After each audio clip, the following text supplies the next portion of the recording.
Good evening, folks. This is Deb Delapiana. Tonight, we're going to talk about economics MAGA-style. Let's start, first of all, with Lauren Boebert's first bill, because this is where I say to you that the GOP-led House, the MAGA House is what it is, the House of Horrors is what we call it, is conducting a war on the poor and middle class. Her first bill is a bill that calls for the defunding of Planned Parenthood. Now, Lauren Boebert should know that Planned Parenthood does not use federal funds to perform abortions. This is not new. This was part of the Hyde Amendment. This is the reason the Hyde Amendment was introduced and passed in 1976 and signed into law. So it's been around for a very long time, and they have not been using federal funds for a very long time. So that is not the motivation behind her move. What her move to defund Planned Parenthood would essentially do is deny low-income and disadvantaged women from getting general health care. Because, in fact, Planned Parenthood's primary business is not abortion. It's about 3 to 4% of what they do. They do cancer screenings. They take care of STDs. They give you contraception. They give you general physicals. They are a medical operation.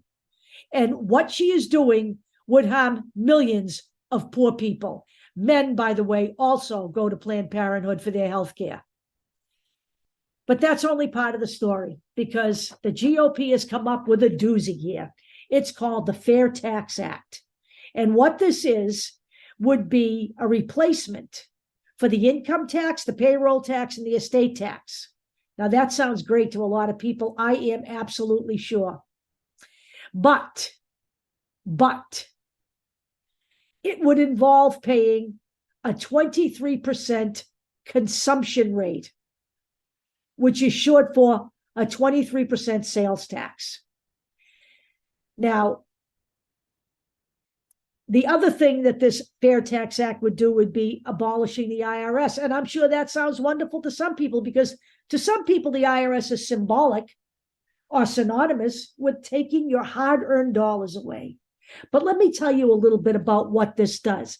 This is from the Tax Policy Center, which is a nonpartisan group who studies these kinds of things. According to them, it would disproportionately affect low-income households because they spend more money every month than higher-income people. And they would also be shouldering, therefore, the bigger burden for the tax rate.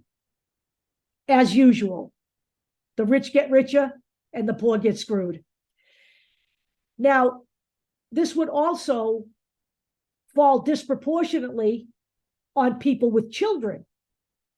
And I'm going to read to you the exact quote of what the Tax Policy Center says. It says, at any given income level, families with children have higher consumption requirements than those without.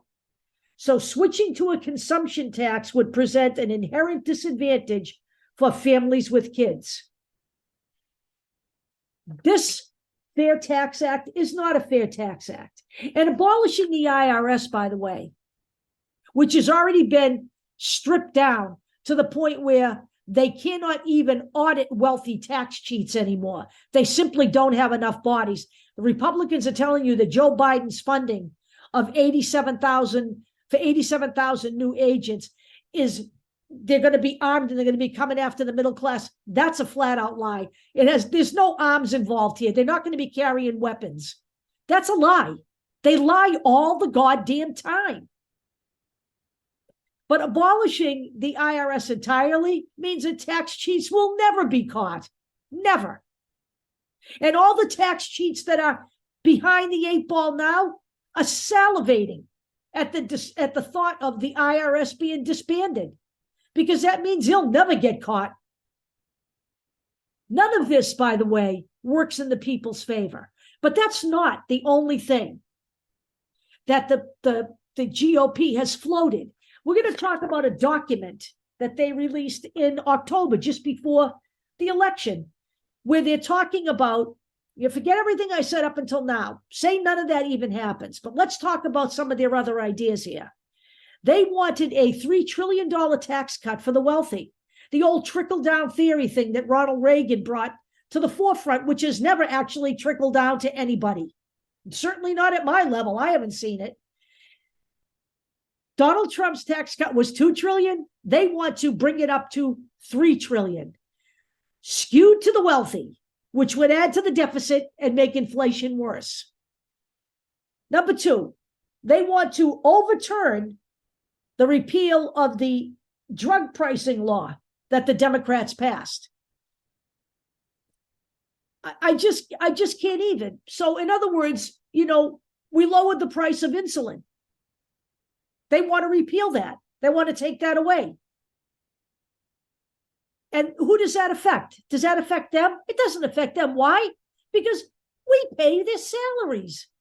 We pay for their health care. They serve, let me explain something to you.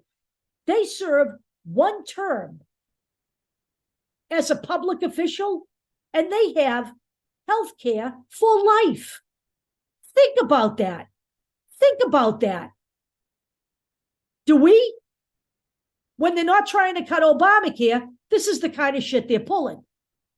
Let's talk about some other things. Increasing health insurance premiums. You can't make this up. So they want to repeal the IRA improvements to the ACA premium tax credits. Okay? This would raise health insurance by an average of about $800 for 13 million people. $800. They are talking about increasing energy bills in 2023 and beyond. The GOP plan would eliminate tax credits that will save Americans thousands of dollars starting next year. This year, actually, because this document is from October of 2022. These are all the things that are fomenting inside their tiny little atrophied brains, their MAGA brains. Increasing student loan payments, which is something that Joe Biden is desperately trying to change. They are suing to block the Biden administration student debt relief plan. We know that. If they succeed, that would mean higher debt payments for the over 40 million Americans who could benefit from up to $20,000 in student debt relief. No one's getting off scot-free. They're getting some money taken off their burden. The American people deserve some of that. This is not the government for the wealthy or the government for the politicians. This is a government of the people, by the people, and for the people. And the government gets to do something for us every once in a while. And just as a bonus, of course, they're going after Medicare and Social Security. But of course, I just did a video on that, so I don't need to repeat myself. All I need to tell you is this. Social Security and Medicare is not theirs to take away. It is not theirs to cut. We have paid for years into the tax system for Medicare and Social Security. It is our money, not their money. Our money, not their money. And by the way, we wouldn't be talking about Social Security being insolvent if we could raise the rate for the wealthy. Right now, the wealthy pay Social Security taxes only up to the first $160,000, even if they earn $5 million a year. If they change that, maybe don't go up to 5 million, but certainly don't stop at 160,000. We wouldn't be talking about insolvency, which, by the way, is not imminent.